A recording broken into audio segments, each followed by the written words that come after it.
think we need to start with apologies for all hundreds of thousands of listeners and viewers for not getting together for the past couple of weeks. So we're sorry, we've been busy. Not in the rest of the bingo hall. Like live streams it now. So you've been kicking off, Mark? Loads of people kicking off, to be fair. Been a busy few weeks for the lads. We're back on track now, though, aren't we? Back on track now. Oh, yeah, we're going to take off now. We're going to do 9 pods tonight. Not sure about that, but what are we going to have to talk about tonight? What are we talking about? You'll have to. Well, we've all got a lot of time coming up now because, except for Bob, it's only one of the real job. So I think we all got a lot of free time. Well, a club, he's got to pretend to be on the phone, but we're lucky to have him anyway. So yeah, we'll work on Bob's schedule and then we can get together, boys, innit? Do a live one together. I have a pretty decent collection of whiskey growing in my dining room. Does that count as a dining room? Get on that. Get one of them. I don't know if you've seen my paycheck for this pod, Yatesy, so we'll have to wait, maybe. Basil Hayden. I'll wait a little bit. Basil Hayden. I don't want to take no credit for this, and I want Yatesy. Yatesy, I think you should run with this, mate. Run with it. Yeah, so figured we're going to do a pod tonight on hot takes. Can be as outlandish as you want. It can be from the past, the future, right now. You're going to kind of debate what you think's going to happen, and we'll have a discussion about it. Yeah. So Dan put in the group chat that we all have to think of one. Bob, I'm going to tell you right now so you can think of it now.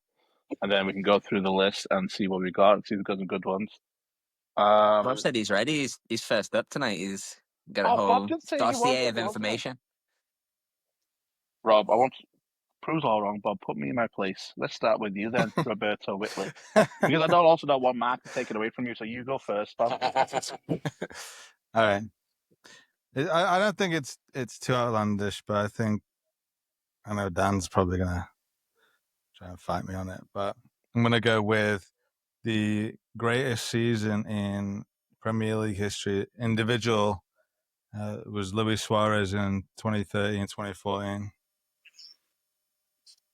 I like to for this. Why? Well, first of all, he missed the first 5 games, didn't he? Because he was suspended. So he only played 33 and he scored 31. Was that because he bit Ivanovic? There was either that or the racism to Evra. I'm not sure which one it was. I think it was Evra. I don't think, because he got like 7 for that, didn't he, or something like that. So I think it was a couple of. Yeah, but then that's what happened, like in the middle of the season. Is that the season he scored 4 against might have been Norwich? Ivanovic then, but all bangers. Yeah, and they were all bangers as well. Loved playing against Norwich, didn't he? Yeah, that game at Anfield. That's like, yeah. So like, I think 31 goals in 33 games at the time. It was the record, or joint record. I think it was, because Ronaldo had 31 and someone else as well, maybe Shearer. But he didn't score. It was like 0 penalties as well, so it was just 31 goals, like no penalties, 12 assists, I think it was as well. So he was like second in the assists. But like, just like the goals, like just so many like bangers, like just individual, like megging someone outside of the foot, like half volleys, like headers, just like, I don't know, just for me, just he was just like unreal. I remember one header he scored, and I don't know if it was that season, but it was against Cardiff, I think, and it was like from outside of the box, and he's just like met on the edge of the area. I think it was West Brom, I think, because he scored a hat trick in that game. But like, yeah, he's like running onto it, bang. But that was the thing. He could do everything. Like he'd score free kicks, he'd score headers, he'd make 3 people, and then outside of the foot around the keeper. Like, for me, best ever. I'm sure Dan would probably go with maybe Ronaldo in I think there's 2 better than him. Or maybe I'm the only argument you can really say against Suarez, I think, is that Liverpool didn't win the league. But to me, that shouldn't play into it anyway because it's an individual season. You know, like I think we conceded like 50 odd goals that year. You know, like, and you know we scored 101, and he was like a huge part of that. So, but go on then, Dan. Let's have it. I think Ronaldo 2007, 2008. 31 goals, 6 assists, won the league, won the Champions League, won the Ballon d'Or, PFA, FAW, Premier League, Team of the Year. I think that's a better season than that as a winger. But 31 goals as a winger. Yeah, but he's played more games and got less assists as well. I get it, like he won the Ballon d'Or, but he's won the Ballon d'Or because they've won the Premier and the Champions League, which at the time he was pivotal in that. Yeah, I know, but that United team's decent. Like that whole team was decent. Like Liverpool, like we had Gerrard and Suarez and Sturridge. It's Salah's season this year then better than Suarez's? No, I think Suarez is better than all. Even like better than Haaland. Like, yeah, Haaland got 36 goals, but in that City team, that was just an unbelievable team, you know, and he scored a lot of penalties as well. Like, not taking anything away from Haaland, like 36 goals is the record. Like, it's unbelievable, but like, a lot of penalties in there and a lot of City team goals put on a plate for him. Like, if you watch those Suarez goals, a lot of it, he's just picked it up outside the area, skinned 3 players and, you know, scored out of nothing. But yeah, like, I think Ronaldo is debate. Sorry, Mark. I was just gonna say I don't remember ever like being as frustrated with Suarez as I do like get with Salah as well. Like, you know, that season for Suarez, it was just like everything turned to gold. Like this season, yes, Salah was unbelievable. Did some amazing things, but he would also like he has moments where and like how's he even a professional footballer? And you know, I think he did fall off a little bit towards the end of the season. I mean, yeah, understandable. The league was already wrapped up, but I mean, I would have thought in those last 4 or 5 games, just specifically talking about Salah, he would have, you know, like been all out going for those records, and it kind of did drop off a little bit. Yeah, I mean, on reason 2002, 2003, he had 24 goals and 20 assists in the league. That's quite fucking incredible as well. Like, yeah, I do like Suarez's no penalties, all that stuff. He was incredible, but for me, I just think it's Ronaldo. 31 goals as a winger, won the league, won the Champions League, the biggest individual award you could get of the Ballon d'Or because of the helps when he scored the goal in the Champions League final to get us to penalties, to help get us to penalties. Mate, I'm with Bob here because I know Bob first said like you can't really think of the team because we did it with the league that year, but mate, Suarez goals were unreal that season. Like the way he would just go win football games by himself. I bet you right now, if you pick the top 10 goals from Suarez that season, and you took the top 3 from Ronaldo, I think they make the top 5 for that season. Well, you got a Pompey free kick from like 30 yards out or something like that. Pretty much it. Yeah, like Suarez goals were like insane. All like there's that hat trick against Norwich, the 4 goals against Norwich are all insane goals. He scores 1 goal from like the most acute angle from like barely inside the box. Like there's like just a magician just made shit happen. I don't think that. I mean, I know the accolades from United are good there and what have you, but like you drop that Suarez in any team in the Premier League, I think he still scores all those goals because they're all pretty much individual. Haaland, you mentioned already. I mean, if that's the case, then you can put Boldest in the conversation in his 30+ goal seasons. Not one of them can hit those numbers in any team outside of the United team or City team that they're part of. Is that the same? Nobody has season where he scored, where they got that ball over the top and against Newcastle, and he brought it down on his chest and finished it around the keeper. No,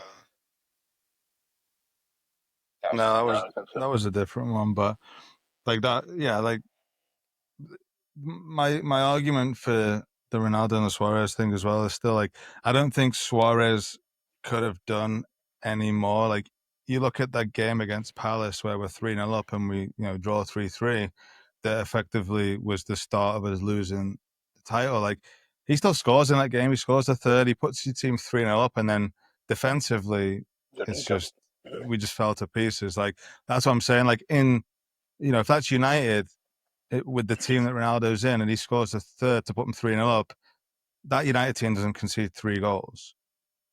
So it's like, yeah, like, I get that they won he won the Prem and Champions League, and obviously that's why he got the Ballon d'Or as well. But yeah, like, Suarez did everything for that team. The team just wasn't as strong as, like, even like when you look back at Henry, like, that was what, 2002, 2003, like the year before. Was that the Invincible year? Was that 2003, 2004? That was the next year, right? But like, they've still got probably the same. Well, it was a very similar team, like, very good team. How many like game winners Suarez scored in that season? I looked at you. Ronaldo got 8 game winners along the season, so Suarez might be more, but is that the American term, game winner? Where, like, if you win, you just win. you score the goal. Yeah, You score the no, he first should 5 have got minutes. to win the game. It's like game winner if it's 1-1 and you score to Either go 2-1 1-0 up, or but then you go and win 2-1, 6-1. yeah. It's like, yeah, you get the game winner. exactly. He scored the second, so it's a game winner, wasn't it? Forget about the full Yeah. 6. Mate, listen, we'll put it this way. That took United to the title, and we won the league by 2 points. So he won 8 games on it. I just googled it now. Google Gemini is saying that he scored 11 game-winning goals, but I don't know how true that. I'm saying taking it 100%. Ask ChatGPT, might say something different. Does it I pass think them? I think it's top 3-5 seasons of all time, but not the top individual season.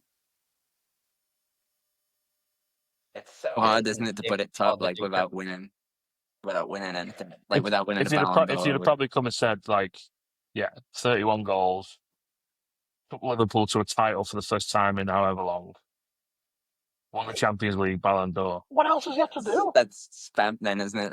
That's what I'm saying. Like, he that was the closest we'd come What else he'd left to do? in a while. Win the like, league? You make it sound like he has to like Steven Gerrard playing right back in the Champions Bob's arguing that it's an individual season, not a team season. Regardless of if the team get relegated, right, Suarez scores 50. So actually, Ronaldo had a better individual season in 2008 than Suarez did in 2013. He got 31 goals and 8 assists. Suarez had 31 goals. 31 goals, 12 assists, and he had played less games. How did he have a better? Like, because he won trophies. Yeah, but that's not individual. He's won the Ballon d'Or because United won the Prem and the Champions League, and yes, he helped them, but that's irrelevant. You make it sound like Ronaldo is doing every single job on the field, and there's nobody else helping him. Same with Suarez. But that's the argument. But when you take out of the context of him winning the championship, Suarez did more individually in that season. He scored 31 goals and Liverpool scored 101. What's the goal involvement? What's the goal involvement? Obviously, that season. As much as you're saying. He got 12 assists as well. And thanks for joining us this week. 43. Suarez got 43 goal involvements, right, in 31 games. What did Ronaldo? That's almost 50%. What did you play for? Oh, Bob's arguing his individual record, not. I get that. I get that, Dad. But you're telling me then, it doesn't matter what Suarez did, if Ronaldo scores 8 tap-ins on the 6-yard line and wins Premier League for United, he's just had a better season. No, not if he scored 8 goals. Oh no, I'm saying 8 like defining winning game goals, as you mentioned he had. He's got the same number of goals that Suarez did in that season as a winger. Yeah. Won the league, won the Champions League, and Ballon d'Or. Show me when Suarez does that, and I'll agree with you. I think it's huge because it didn't get over the line, so it's still got to be. You play football to win trophies, whether it's individualized or as a team. You play football to win trophies. That's the mental take. That this is a hot take. Let me tell you. I'm getting steaming hot here. I'm actually getting like. You're getting hot, are you, Jason? Laptop smoking. No, stop it. We can't edit it out of everything. All right, so what do we take a vote on it and then move on, or what? How are we gonna do it? Bob, I'm leaving the podcast, mate. I'm done. Yeah, people got to put it in the people got to put it in the comments. Yeah, comment below. What you think. Someone else I'll go next. Bob. What about Marmaduke season from Bubbly's going fresh from his nap. I was gonna go with the 3 teams coming up will stay up next year.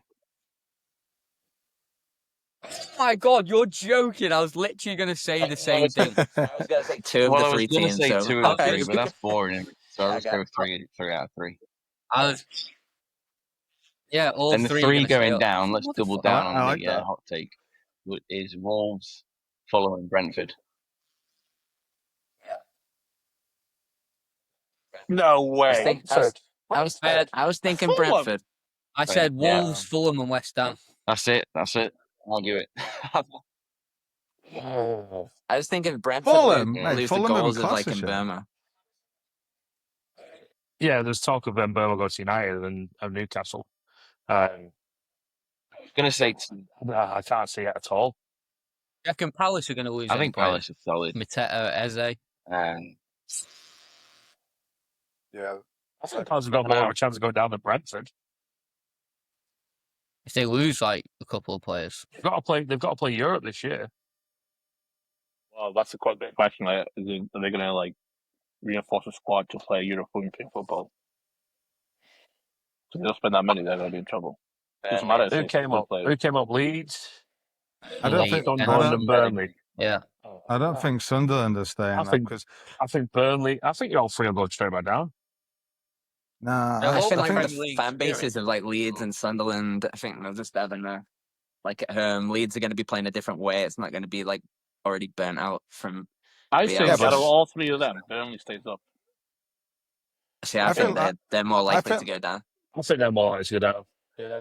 I think Sunderland. Mate, they got like 16 draws this season. It's hard to break down. I mean, I think 8 of them was 0-0. They're just they're not gonna come up and do what Sheffield United did or Didn't they go over 100 points? Yeah, but they drew so many games, mate. They're just like but to go over 100 points is still like they did have like 11 0-0s, whereas in the Premier League that's a 1-0 loss easy, isn't it? The standard is different.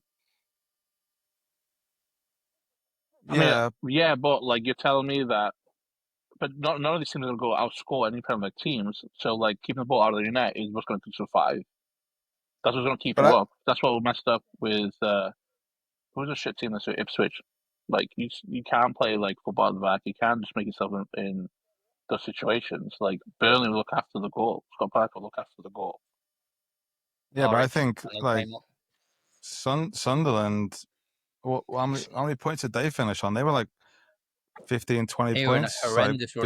Because like Sheffield United came 3rd, and they were like closer to the top 2 in terms of being like near 100 points. Like Sunderland, 76 miles off. Yeah, and if I mean, I didn't watch the whole game against Sheffield United, but from what I saw, like Sheffield United battered them, and they nicked it with 2 goals at the end. Like, I think they're playing with that kind of like spirit. I don't think they'll do very well next year. I can't trust Scott Parker as a manager in the Premier League. I just don't think he's not had a good record, right? Like, he got relegated with Fulham when he was the gaffer there? I just can't see it. Yeah, I think he's got promoted 3 times, hasn't he? And then got relegated. Oh, is he? I think he's lost the last 5 games. Maybe that's his growth he needs to. He managed a full season, obviously, in 38 matches with 5 wins, 13 draws, and 20 losses in 2020, 2021 with Fulham. Mate, that's about record United this year. He'd be fine. And they're going to sign Jordan Henderson, and he's Captain Fantastic. He's not going to let him go down. Yeah. In his fucking wheelchair. So that's a nailed on kicked out the door, then, is it? Yeah.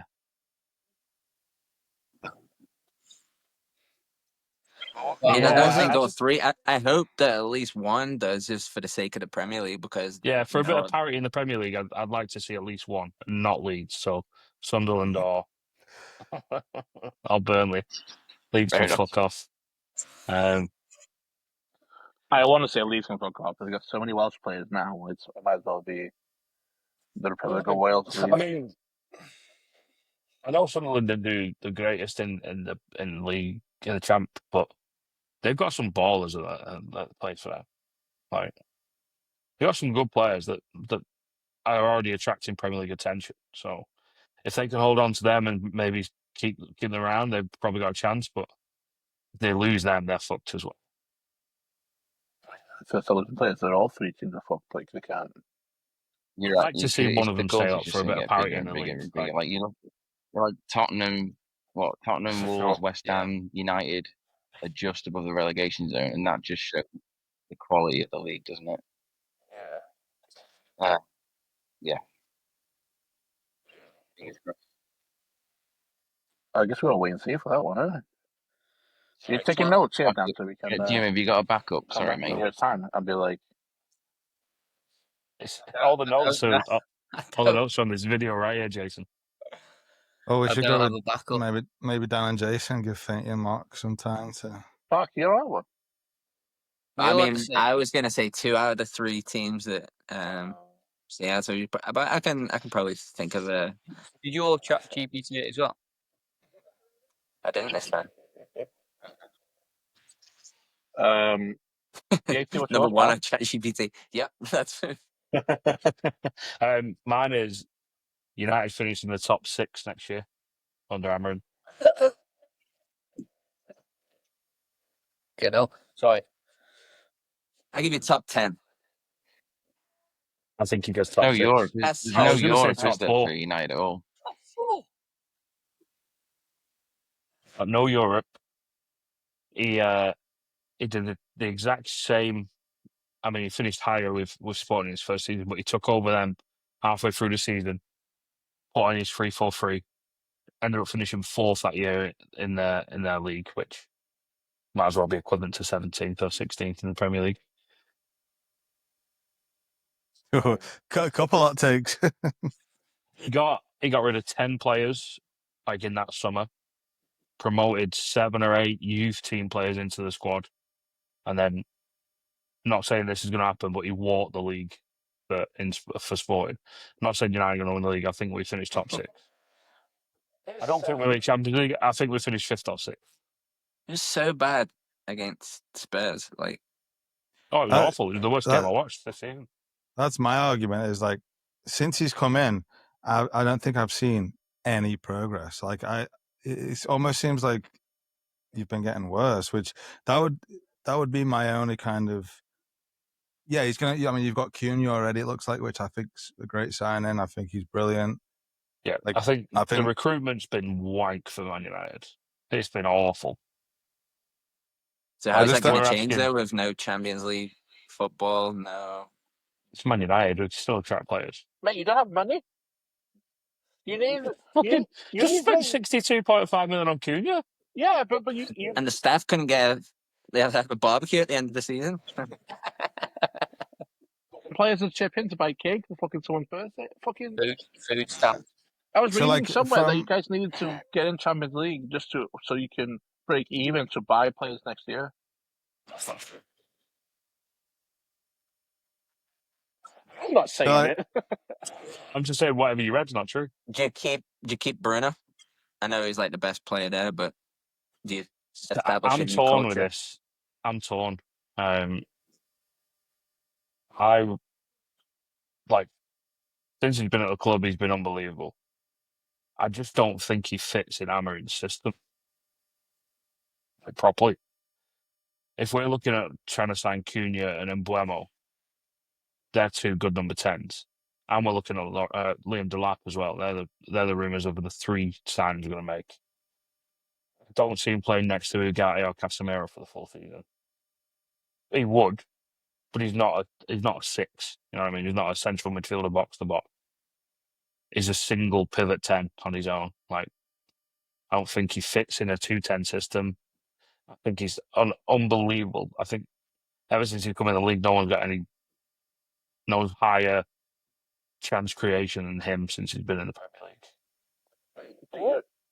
Do you think United have 5 players right now that can fit Amarin's system? Yeah.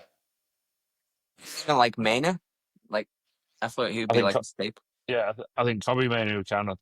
We bought Dogger. I think he'll be fine. Ahmad. I think Mason Mount fits in his system. He just needs to be fit. And then Lenny Euro, DeLitt, I think those two are fine. I don't see any others that fit in that system right now. That's what I was going to say is like, you need a big overhaul. Like, because when you look at that team, it's like, well, it looks like Garnacho's on his way out now. There's something going on there that doesn't. Yeah, he's thrown his toys out the pram. I don't think Hoyland. He might stay. I don't know. He's still young, but like I've seen there's links with him going away. I think if he was going to do something, even as young as he was, he's not done anything. Like, you know, I think who's that other big lad you got up top? The Xerxes, yeah. Like again, same for him. Is like, is he gonna do anything? He's a bit of a different kind of player. Though. Like he's not obviously not a goal scorer, but he links up play so well. And like if we're on the back foot and you need someone to link and get us out, he's that guy up there. But yeah, like you said, like we've got 120 million to spend without selling anyone. Now, Garnacho's going to go for 50, 60 million. Rashford's got a 40 million clause on him. There's pure profit straight away for both of them because they're both academy kids. Anthony's probably bumped his buyout now to about 35 rather than 20 what we was asking for him. 20 million. What did you sign him for? 100? 80. Selling him for 20. Who are you kicking out then? So you got Liverpool, City, Arsenal, Chelsea, Villa, Newcastle, and United. Villa. So no Villa. I think Villa without Champions League are going to struggle a little bit. They might have to sell a few players. Newcastle do all right. I don't know. I think Forest can sustain it because they finished 7th, didn't they? 6, 7. I mean, they dropped off big time. They dropped off there. They fucking hit it into a wall, didn't they? Really? Yeah, it's one of those. I think now they've got European football. Like they're gonna have to spend more money on more players for the squad. If United are, you know, in the bottom 10 at Christmas time, what's the climate around Amarin? It's a fucking darkest cloud you've ever seen. How long does he last though? How long are you giving him? I think he needs the whole season, no matter what. Well, he's only had half. I just saw. I don't know if you saw the stat the other day about Amarin's points per game was lower than Paul Jules' Derby's team when he took over. When he had Paul Jules, I'll start again. I'm still waking up. Ruben Amarin has won 24 points in his 26 league games. A points per game ratio of 0.92. This is lower than Paul Jules' Premier League points per game of 0.94, who managed Derby that year when they were terrible. Obviously, that win against Villa has bumped up a little bit, but yeah, that's where he's been at this year.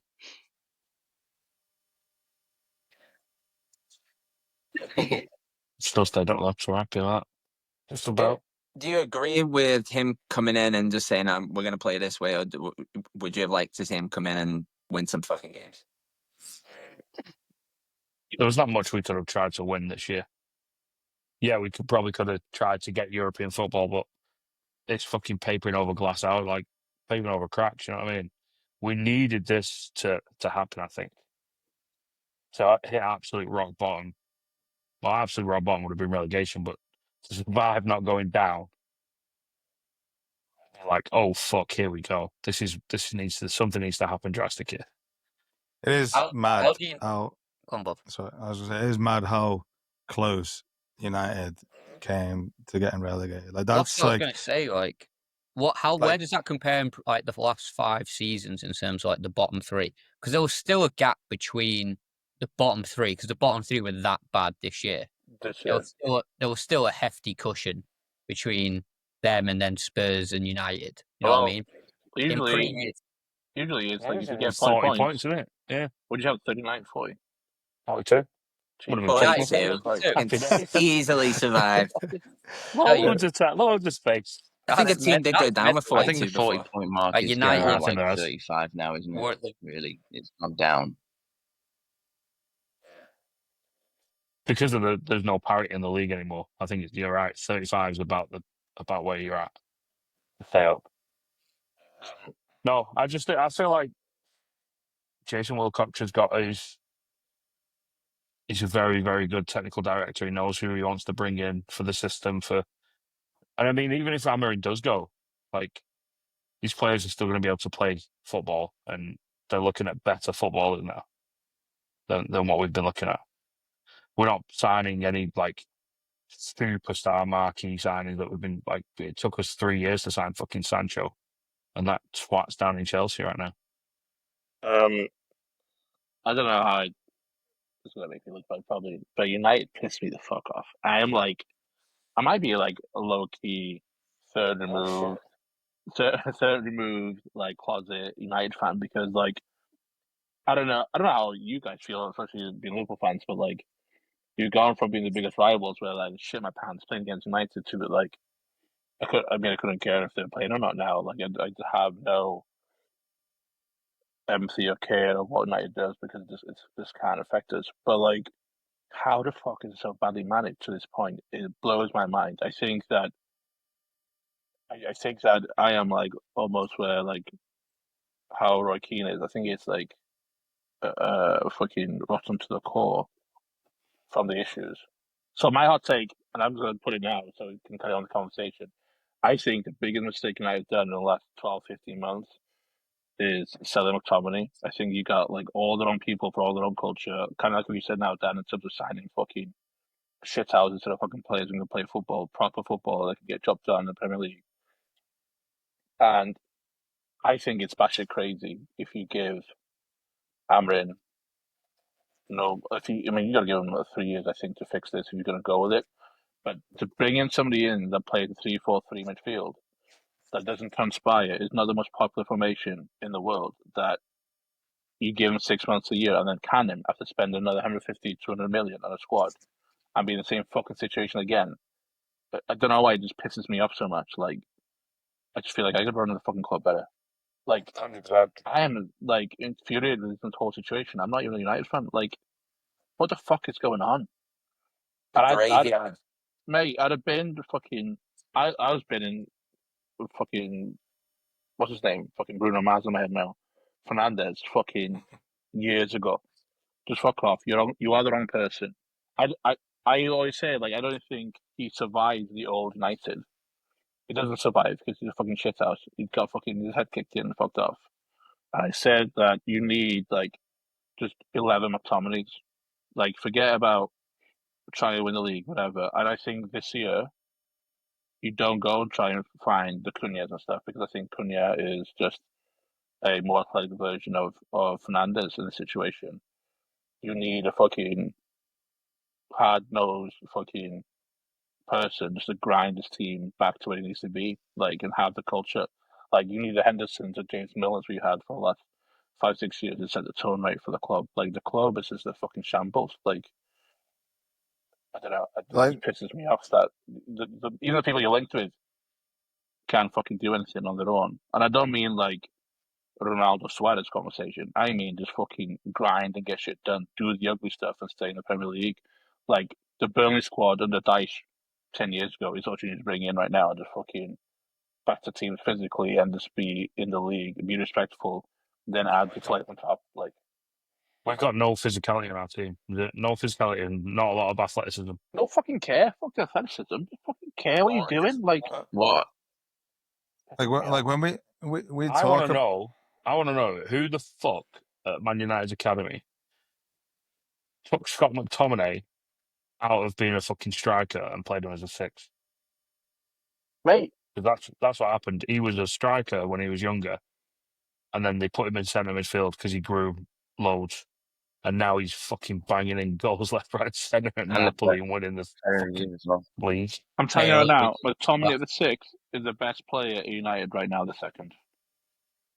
I don't know about not in the 6. Mate.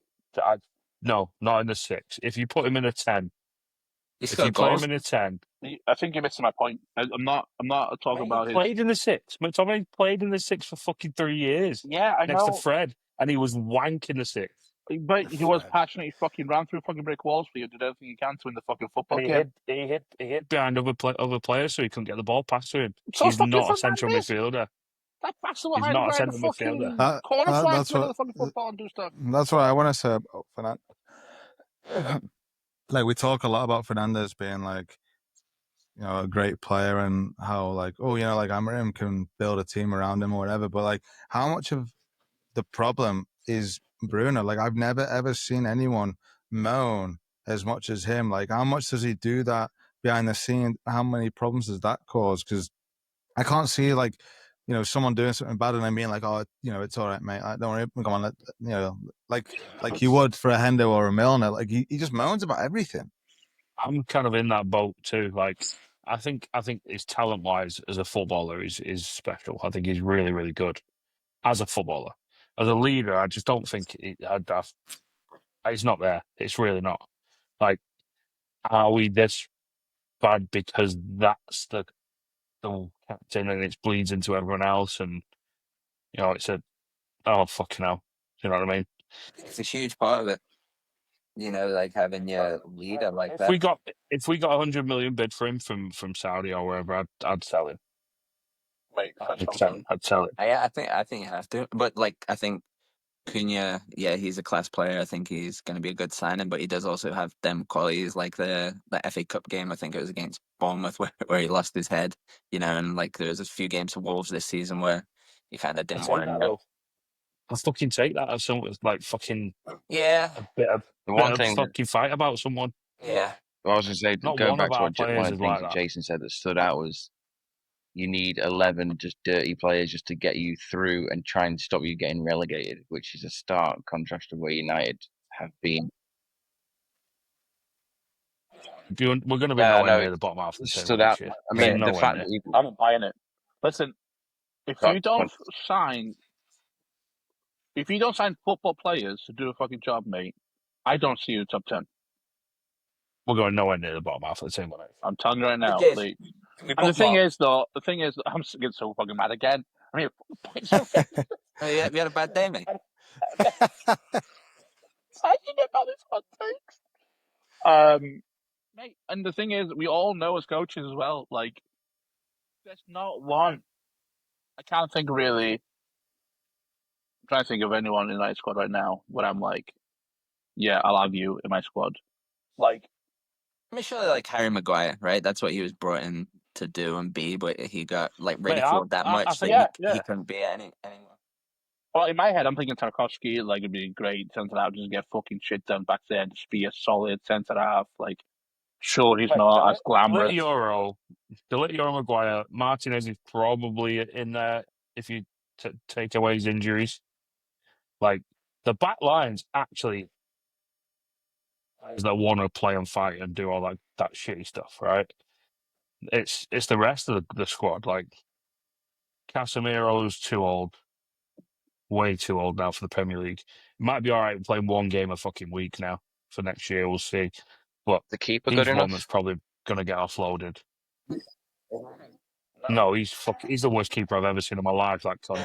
He's crap, isn't he? He is crap. Oh. He makes so many mistakes. Yeah, he'd be better getting what's his face back? I'd rather have Nico Rojas from fucking Point Park than that twat. I'd rather have Yates in goal. He got forced to go in by his mate. Andre Onana is a fucking liability. Yeah, I mean, even the goal that Spurs scored in the final. I mean, I know it was difficult, but he was like diving backwards into his goal. Why did he take? What, he jumped off 2 feet and like jumped up to jump down. I don't get it. He's playing for one of the biggest clubs in the world. He's stealing a living. That twat. Biggest league in the world. Updated hot take. Leeds are finishing above United next year.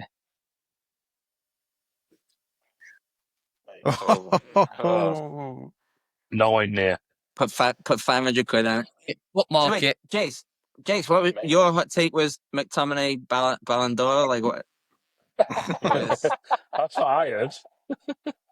Yeah, go on, Jace. Something about McTominay. Well, I've always been a big fan of McTominay, and not again to Dan's point, not as a football player, he's not the most greatest football player, especially in the Premier League in the midfield. But I've always disliked his attitude and his application, to be honest with you. So I think United let him go because of just a stark quality of football player. They really just appreciated, I think, the work they did and the culture he set. Like, so just getting rid of someone like that, he's just hugely important. And I felt the same way when we were going to sell Milner to Brighton. Like, I was like, because we sold Henderson the same year, right? He went to Saudi the same year. And I was like, who the fuck is setting the standard if these two are going? Like, we got to keep one of them. Yeah, maybe not playing them like minutes, but like, you're still important for the culture of the club, you know, and we're We not had there to every sell day. McTominay though. Yeah, but that's the problem. You're like, I No, don't. exactly. The problem is that we've been mismanaged The so reason fucking why? much. What was the reason Like why? we had a 30 million pure profit and we needed the fucking money. Are you telling me you can't tell any of those fuckers to get that? Like, Mate, we sold Anthony Olanga Players for off the fucking books. 2 million or something like that. it's Yeah, just like mental. Like, we've sold international players, whether that is like I think it was Zidane Iqbal played for like Pakistan or something like that, but it's an international for 500k. Like they just wanted people off the books. Ed Woodward, the charlatan, he was a banker. He got the job because of he helped the deal go through for the Glazers, and they were like, "Oh, we like this guy." And had no clue about how to run a club. Brought in his friends, and just it spiraled out of control. We've been mismanaged ever since like the Glazers came in. We've always had money because we're Man United and we've got fucking revenue coming in from sponsors that if we didn't have that we'd be fucked. 100%. I think, and I think this is maybe a shift in the model within football in general. When you look at the Brighton, Swansea, okay now, but all these like small teams going up the Premier League this season. Um, and I guess probably the difference in the last 10 years between United and Liverpool is just like the club has a system, the system's in place for success, and like when Jurgen left, I honestly wasn't sure what was going to happen to us, but like I had more faith in the system than needed to keep Jurgen. Does that make sense? Like, Yeah, for sure. again, yeah, next manager could be failure. Slot could have been sacked in December.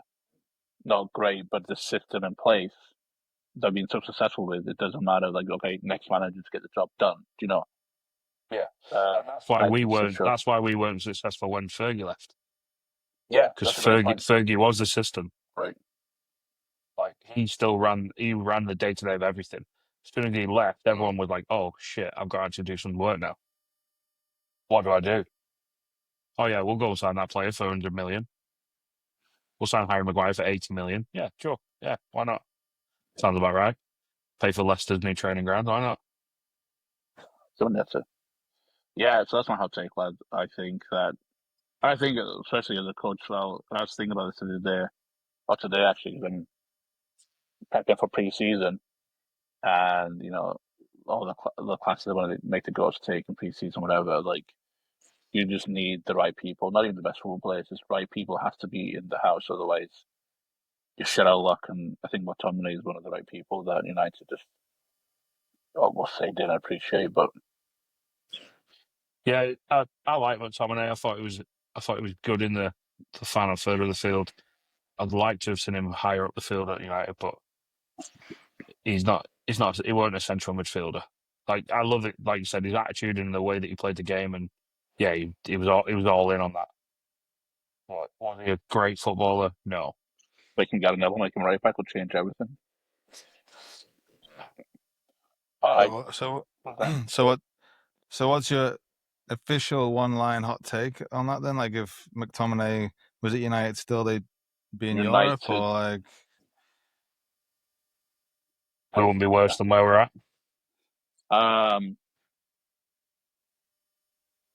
One-liner, Bob. Jesus Christ! I think the mental gymnastics that led to the sale of McTominay is the reason why United are shite. So you're saying that if they'd have kept McTominay, they'd be in a much better position right now?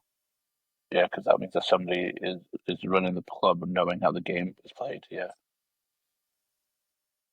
Again, I'm not saying McTominay's the answer. I'm not disagreeing with you. I'm not saying McTominay's the answer, but I'm definitely saying that. You're saying clarity. the process that led to his sale is the problem. Yeah, and if you don't appreciate what McTominay does, I don't think you understand football. Like, you should probably not making football decisions. To be honest with you. I agree with you on that point. Well, Mark and Frank, you've had about an hour to figure something out. 27 minutes or 33 seconds. All right, I'll go. I'm gonna Please have the same as Faney's. Please have the same as Faney's. I hope so. Going on the theme of relegation, and Jace, I apologize, you might not like this one, but my take is that Wrexham will find it too much in the championship. The climb will come to a stop, and they'll be in a relegation battle in the championship, and maybe even head back down to League One. That was mine, bastard. After thinking. Oh. Yeah, I think like the money why? Go on, why? There's the money with Ryan Reynolds, Rob McElhenney. I don't think it'll be championship sort of money. They'll find out. I think they'll have a target on the back. Team they'll be looking to beat them. You know, they got this fairy tale story coming. I just think the championship might be one step too far for now. I'm not saying like they won't ever eventually get there, but just to go, you know, season after season, non-league, League Two, League One, I think like looking to do it again or at least compete in the championship is going to be too much because it really is like that strong of a league, and I think it won't be enough time. They won't have enough money to get the players in. They need to get in, and I think they'll be in a relegation battle. I think a very poorly educated answer, Mark. I think they can still attract a lot of players that, like, if you're looking around now at someone like Jamie Vardy, like he's someone that I think they could get because like they're going up into like they can attract those players because it's like this fairy tale, because it's like Ryan Reynolds, because they've got the money and stuff. So like I still think they'll be able to bring in some players in the summer, and even if they're doing bad in January, still be able to bring some people in. I don't think they'll get promoted again. I think that's like way too hard. But like I think I could see them being it's like a case for them to mid-table. consolidate, isn't it? That's in the championship really until they have enough resources to even think about pushing to the Prem. Yeah. Just keep yourself afloat for a couple of years. I'd love to be in a fly on the wall when they like actually planned out, mapped out where they'll be in 5 years or rate, whatever. You know what I mean? I think they've definitely overachieved for sure. But actually, I listened to a podcast the other day with Humphrey Kerr. He is like the CEO of the football director for Wrexham. And somebody asked him the question, like, you know, is this actually, how attainable is it making it into the Premier League, for example? And actually, originally, my hot take was going to be that Wrexham will make it into the Premier League for United to win the league again. But I was like, that's a big one. I don't know if I'm like fully convinced with that. But that might happen. I think so. But I can't see United in the next 5 years. They were saying that you know, the model is in place and they're going to stick to it, to the principles, kind of like, you know, the whole FSG thing at Liverpool. So they already had a plan to survive in the championship, was execute properly, get the right people, so on and so forth. That's the questions, right? But I wouldn't be surprised if they got relegated. Obviously, I hope they won't. I think they'll survive. But I think they'll put a building blocks in place to go and push to get up into the Premier League. They already come out and said that's their goal. And then Humphrey was saying, like, Rob and Ryan, despite their fame and fortune, don't have Premier League money. Like, it's just insanity, the money that we talk about in the Premier League. But you did mention that they've already had multiple phone calls with people with more enough money to go and do the Premier League thing, and they've not taken up any offers as of yet. Why? I don't know. I don't know some of the reason behind that. I'm sure there's a logical reason for it, but they haven't. But when they're ready to do that, they were saying that they'll quickly go into the Rolodex and get it done. So, like, again, sat here with you guys, I don't know what the picture is. I don't know what the number is. I don't know how they get it done. But Humphrey does, and that's what he was saying. And so far, I think we'd all be a fool to think that Wrexham achieving what they have done right now would be a million miles away. And for them to fucking nail it, 3 promotions, 3 years, that's insane, I think. And I'm intrigued to see how Phil Parkinson does with a little bit of cash in the championship. Because every club he's been at in the championship, he's not had a good record with. Like, he's been a good lower end of League Two, League One coach, but I think he's Hull, Charlton, Bolton, and his win percentages with those teams have been like 25% or less. I think also coming back to the whole FSG Glazers argument, I think Wrexham have to not get themselves promoted to the Premier League, but put all the other pieces in place to be promoted to the Premier League. Do you know what I mean? Yeah. Like, Yes. do they have the scouting department to go in the Premier League? Probably not. Do they have the analytical department? Probably not. So this whole facet of the club that has to grow exponentially, to be honest with you, to make sure that they can make it happen. So you're There's if still a lot of they're growth for them. looking for that investment money and people coming from outside late in the day, or now they're seeing the success of Wrexham, is that a case where they bring in the wrong people, but via chasing the money or chasing the prem, they bring in the wrong people? Is that something that might happen? Yeah, I think that's a great question, because how do you know without knowing? And I think this a lot with recruiting players for college. Like, it's not about making the wrong decision. It's about how quickly can you correct the wrong decision, right? So if they bring in James Faint with his $1 billion in to help build Wrexham, what's the cost of getting rid of James Faint if he's the wrong 100%. guy? Can they do it? You know what I mean? So that's flight to book. I was gonna say he's just spent all his money on flights. It's a big point because like I just read now that they bought Rex for 2.5 million and now it's worth in the neighborhood of 150 to 200 million. So it's going to attract people with money to get involved in it, isn't it? Yeah. Yeah, I think. Go down. My worry for Wrexham is they get. I think personally, I think they should mid-table next year. That'll be a success, right? 100%. You stay in the league, Yeah. whatever. As long as they stay in the league next Right. year, is a success, right? Then they build on that, and they're gonna push to get to the Premier League, right? As you was talking about what Humphrey said, that Rob and Ryan don't have Premier League money. I think they just want to get Wrexham to the Premier League and say it can be done. This is what we did, and they'll sell it to somebody, and then that's when the dip comes. You know what I mean? Because they're not stupid. They're fucking fantastic businessmen. They don't have fingers in all the pies of every company they're in without it. You know what I mean? And I feel like the whole premise of welcome to Wrexham and this is, look, we took this team from the National League to the Premier League. Also, they don't have Premier League money now, but like just getting into the Premier League get you that money. Like if you win the go up via the playoffs or whatever it might be, you get all those TV money, and then can they maybe stick around? Well, what I was going to say is that I don't think Premier League money keeps you in the Premier League anymore, because if you look at the success rate of all the bigger clubs who are self-sufficient, probably Tottenham is the best one, right? The stadium size is huge. The hosting ability of that commercial revenue of that stadium is massive.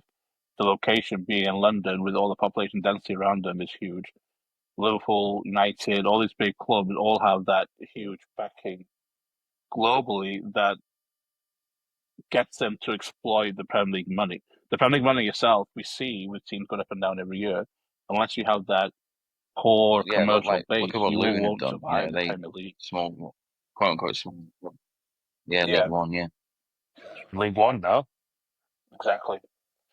But I think also, I think there's a lot. Actually, I listened to the fan debate with Gary Neville, Scholes, and Cara, and they were talking about the ticket pricing and the tourist fan and all that kind of stuff. And I think us would look at the Premier League and hate it, but there's a huge market to, especially for Wrexham, to go and get, because I mean I was talking to the owner of the bar, and he was saying like the amount of American tourists he gets in Wrexham now is like on tenfold. Like he can't. Oh, but yeah, I bet it'd be outrageous.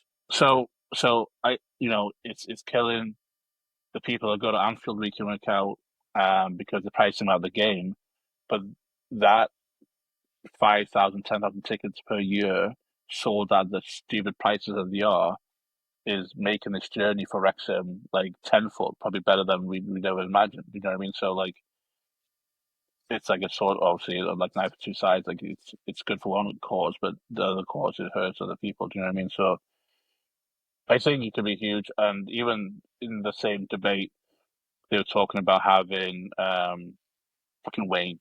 There you go, Wayne, the owner of the bar. There we go. I fucking think that's his name. Anyway, but they were saying about having Premier League games abroad and stuff like that, and how like people are pissed off about it. Like Wrexham having games, like championship games in America, would probably do better than Wrexham games in Wrexham. Like that'd be an avenue that they probably would want to chase after, to give them that Premier League money to make it worth their while. I don't know. It's interesting. All right, Sainty, bring us home. All right. Seems though everyone's taken mine. There needs be more redheads in Premier League. There's already quite a few of them. Mine is, I think there's going to be a English team have an embarrassing early exit in the Champions League next year. Obviously the whole format's changed and everything, but I think with Arsenal pretty well this year, but I think there'll be there's a lot of pressure on Arteta to continue to try and push for a Premier League. Obviously Chelsea in the Champions League this year. I do think that somewhere, I don't think it'll be Liverpool. I'm not sure it'll be City, but I think either Arsenal or Chelsea, one of them is going to have an early exit. Newcastle as well. Oh, Newcastle. If Spurs go out, is that embarrassing? There's 6 teams, right? Expect, yeah. Yeah, Newcastle and Spurs. Yeah, Spurs. You kind of What in that maybe. 20? Is it 30, 24 teams? How many? I think, 24 teams. yeah, it's like 24 go through, yeah, out of 32. out of 36. 32. Is it 36? City almost didn't make it through to the knockouts this past season. This time. Yeah, they went through on goal difference. On the last day. Yeah, they went through on goal difference. But yeah, I think there's going to be at least one that don't make it past that initial early group stage, if that's what you call it. With having 6 teams in the Premier from the Prem, like obviously the odds of that happening are much higher than normal, right? Right. But I just the level of play in the Premier League for me is far more advanced than most other leagues. I could see. I think 4 out of the 6 go through. Well, you think about if Spurs with all their injuries right now, obviously, I don't know if you class that as like a shock, but if you're playing in Europe and in the Premier League, with a diminished squad already, that is a lot of fucking games in the legs. Yeah, I could see Spurs not making it. I think Spurs will be okay with I can't see Arsenal not. Right. But again, obviously like Liverpool City last year, like again, and they still did well this in the Premier League and stuff. So still got to find out what happens with them fucking I'm charges. just looking at the 12 right. teams that didn't make it in through the league stage at the Champions League, and It is 36 as 24 well. make it It out is of 36, and 36 so teams. 25 to 36. Those teams, I mean, Tottenham are, better than most of them. Out of 8, you play 8 games, don't you? It's like you have to win. It looks like you have to win at least 3 out of your 8 games to go through. Dynamo Zagreb, Stuttgart, Shakhtar Donetsk, Bologna, Savina, Zvezda, Sturm Graz, Sparta Prague, Leipzig, Girona, Salzburg, Bratislava, and Young Boys. Well, the problem is you don't get to play them guys, don't you? You got to play everybody. Right, exactly. Yes. You've got to win play, 3 based on this. You play some good teams as well. Because I'm thinking of like Liverpool. We played Real Madrid, AC Milan, Bayer Leverkusen, AC Milan. Like we had like a lot of good teams in there. Like because they're still going to like pots, right? Yeah. Like you play 2 from pot 1, 2 from pot 2, 2 from pot 3, 2 from pot 4. And that's what messes up actually, because PSG didn't do so well in the league, so they were in pot 2, and we drew them straight away at the first knockout round, and they're probably one of the best teams in Champions League this year. I do. I do like it though. The format. I think it. I do. I think it's not bad about it. No, freshened it up, and it was decent because there was good games like every week as well. Like you get it when it was just 4 teams, you get like after match week 4, like the games wouldn't really mean anything, but there was like good games all 8 weeks. So yeah, you're saying City trying to get that right at the end there and stuff, like it makes some good viewing. I want to add to Frankie's hot take, and the reason why Arsenal haven't won anything in the last 3-4 years is because they don't have a McTominay-esque type of player. God, He fucking loves McTominay. They've got Declan Rice. No way is he the same. Are you joking? Are you being serious? Are you being serious? Remember Scott McTominay and Declan Rice? No. That you're not listening to me now, boys. You're not listening to me now, boys. Putting words in his mouth, Mark. What's he? Go. But Rice has got a good attitude. I'm telling you, Arsenal haven't won the Premier League or anything in the last 3 years because they don't have a McTominay-esque player. He's Scottish and not Welsh. What we can't say together, mate. Don't worry about it. What is a McTominay-esque player? Declan Rice. Declan Rice is like an upgraded version of. Declan Rice is just 10 times better than him. Declan Rice was shitter, Arsenal would win. Yeah, no. That's what I'm hearing right there. If he didn't score those free kicks against Real Madrid. What about if his name was Declan McRice? Would be. He sounds like a baller. If Declan Rice had chosen to play for Ireland, not England, they'd win the Premier League. Yeah. Declan McRice. It's McTominay's attitude. It's McTominay's his attitude. He like what it is. You can't tell me Declan Rice has not got a better fucking attitude than Scott McTominay. Yeah, what are you measuring? What are you measuring at? I think. I'm trying to think now. But I just don't think. I don't think that Arsenal have any leaders like just fucking gung ho Premier League winning leaders. Nah, Declan Rice. They need to give the captain's armband from Odegaard to Rice. I was about to say he can't even get a captain armband in his own club, and tell me Declan Rice is going to win the Premier League. Like Martin McOdegaard. I'm telling. William McSaliba. I think it's more on the fact that Arteta's the manager. Oh, mate, we had this conversation the other day with me and my friend of mine, and this was still when Klopp was coaching, and we had Arteta, Pep, and Jurgen. Obviously, I could not play for Pep or Arteta. Just a wet rag. I told him to fuck off. I think like I could not. It's too systematic. It's too. Jason's hanging on the manager's door. Hey, can we sign McTominay, lad? Because we fucking need no lad in the midfield.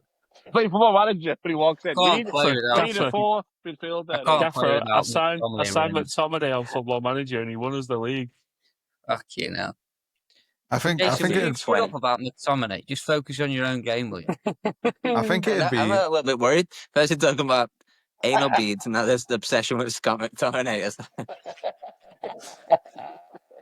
Not worried, actually. I'm not worried.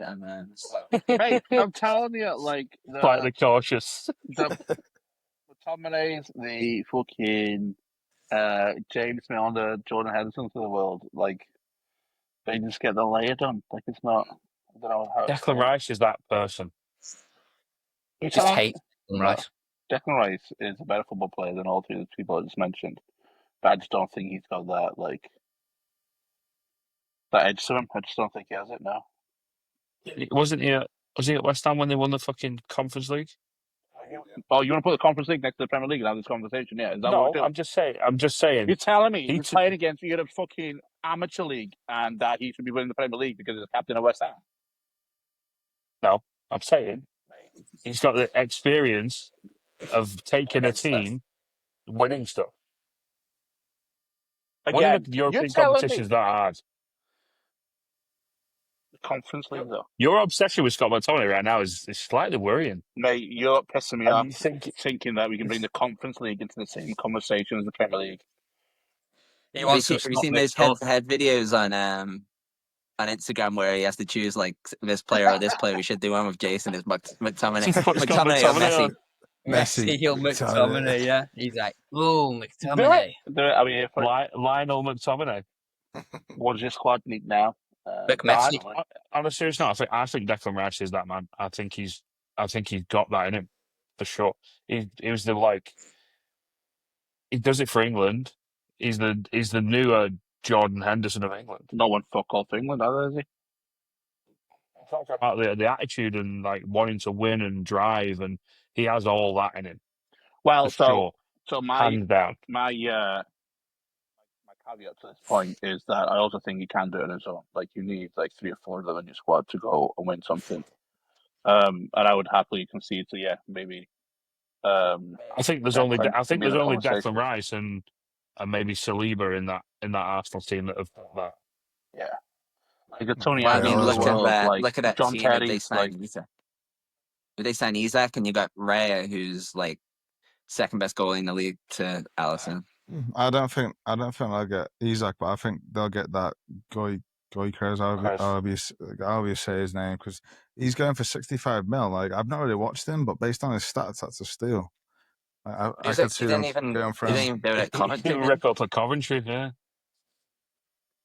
I don't see Newcastle selling Isak to anyone. I think that's why. Or one of the reasons why You're not Liverpool selling 150 mil. Maybe, but they don't need money. I mean, they maybe for financial. They do. But they still need money for finances. Money. Yeah, it's a shame that Villa got robbed at Old Trafford. Otherwise, Newcastle wouldn't even be in the Champions League, and then he'd probably have to leave. Probably go but Villa's come off and have come back to him after that VAR no fucking goal against Sheffield United a few years ago. So they can fuck off. McTominay would have held it. He would have held it. If McTominay was reffing that game, there's no way. We have Mark McClattenburg class. You guys we have a hot take.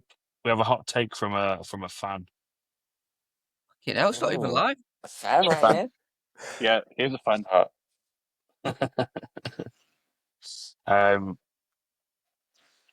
20-year-old Dele Alli. McTominay was better than a 20-year-old Jude Bellingham. Yeah, not for me. I think so. He was good. He was good, but Bellingham's ripping up on the biggest stage of all. Yeah, somebody who just puts it. He's like put England on his back in a couple of games already. I mean, not consistently, but just like that goal against whoever it was, Slovakia or. Well, we had kick. Yeah. His Mate, first I'm not year in having that. Madrid I'm was with Dele Alli solid. all the way. The goals. Mate, put me in the Blancos to see what I can do, mate. I mean, To go to Dortmund, rip it up for them, get his move to Madrid. how old was he? How old is he now? He's 21 now. Can't say that, yeah. Like last year, he was banging in goals last year. At the age of 20, Dele Alli had 24 goals. Jude Bellingham had 30 plus, including at Madrid. Both had 15 assists. Dele had 22 senior England caps. Jude Bellingham had 27. And major trophies won was one for Bellingham, the Liga, and nothing for Dele Alli because he was Spurs. How old is he now? Oh, here we Dele go. Here comes the Ronaldo fucking Suarez conversation with Dan again. Oh, you want a cop, so he wins. Fucking dick. I'm just saying. I'm just putting the facts out there. I think Bellingham's better than Dele Alli for sure at that stage. Wait, Like, time out. So at the age of 20, Bellingham is at Real Madrid. The whole season.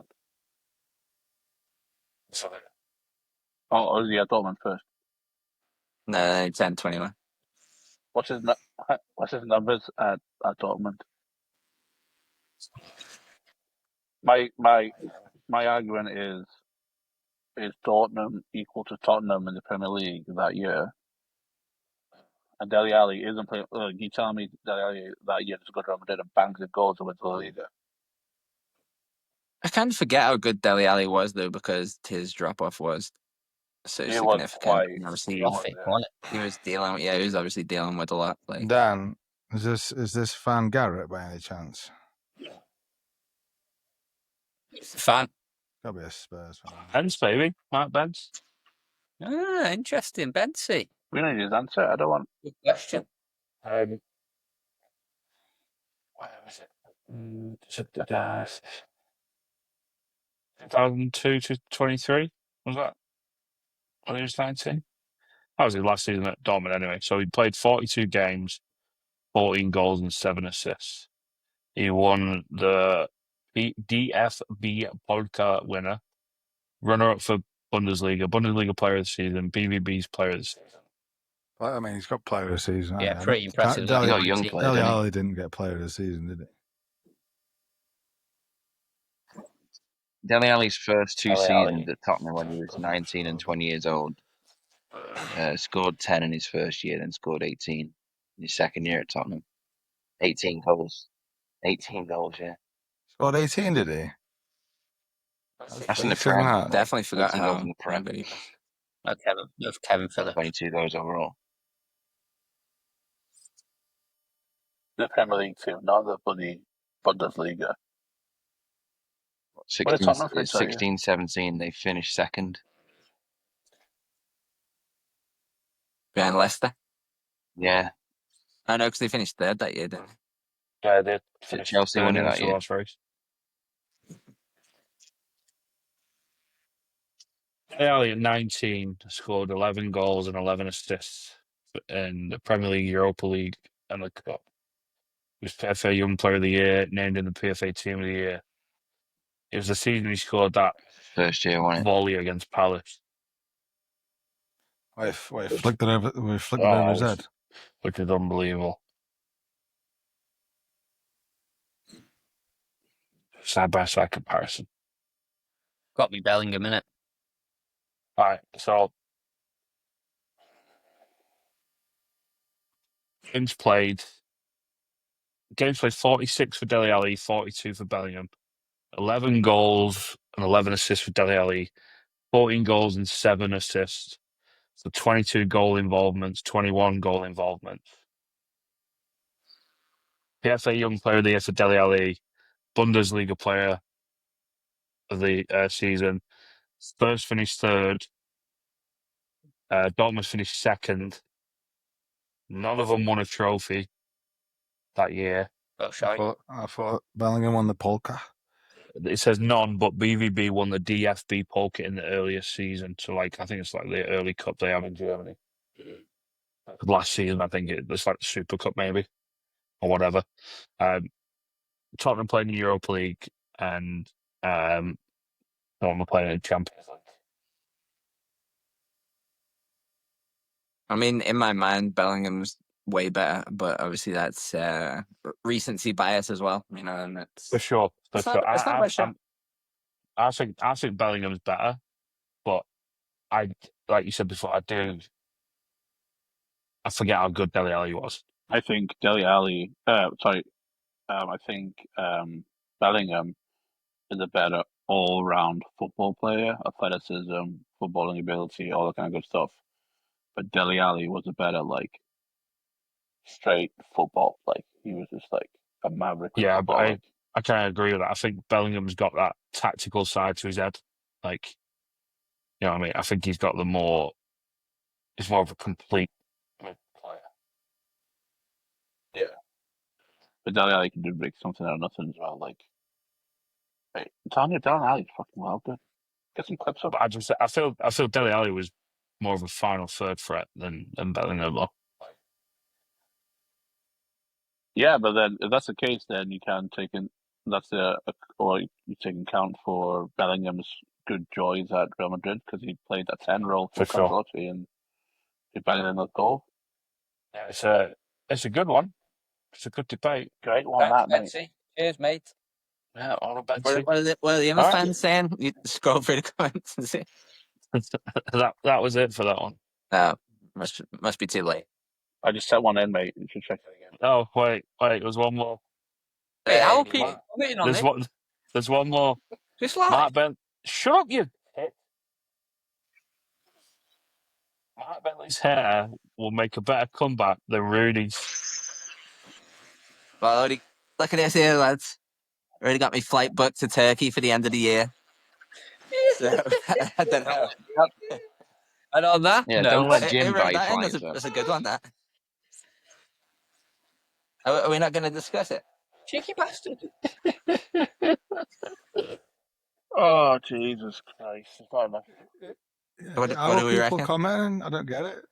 If you go to Turkey, Who was it you said that he wants a straightener? Mark, I'll give you one guess who said it. Mark's mum.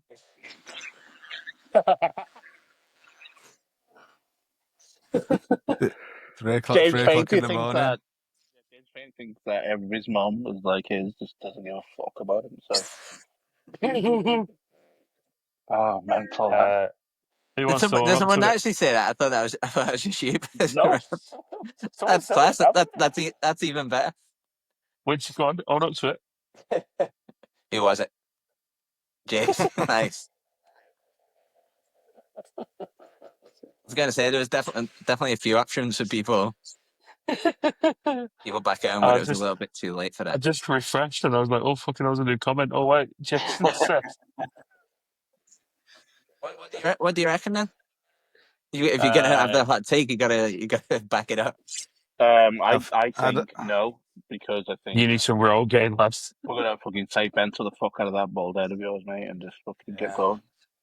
I think a bit like Wrexham. I don't think you have the financial power.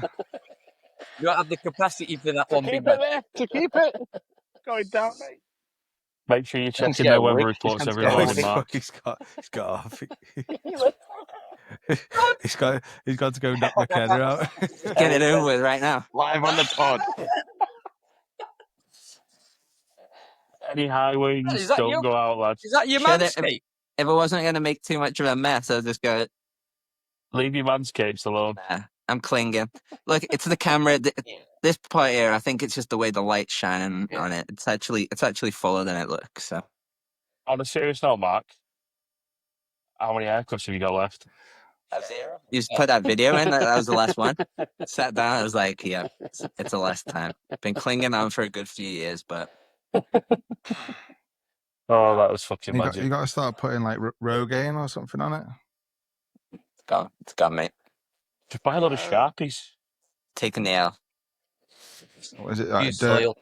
Use soil. dermaplaning or whatever it is as well. There's some tricks out there for you, Mark. You got another couple of months in you. Couple months. Not seeing 2026, is it? Why is there a 10-pack of Amazon black Sharpies in the fucking mail? I think it's bedtime, boys. Go upstairs and cry myself to sleep after that. Is it Stewie, the baby from Family Guy, who rolls over? Yeah. When you go to bed after a night on Warzone without any wins. Fucking brilliant. Speaking of, I'll load up right now. All right, boys. Good luck. I'll do the episode. See you guys next week. Yeah, lads. Yeah, we'll be smashing them out soon, man. Thanks for watching this week's episode of the Old Fashioned Football Podcast. Don't forget to like, subscribe, and share this with all your friends. We'll be back next week with more nonsense.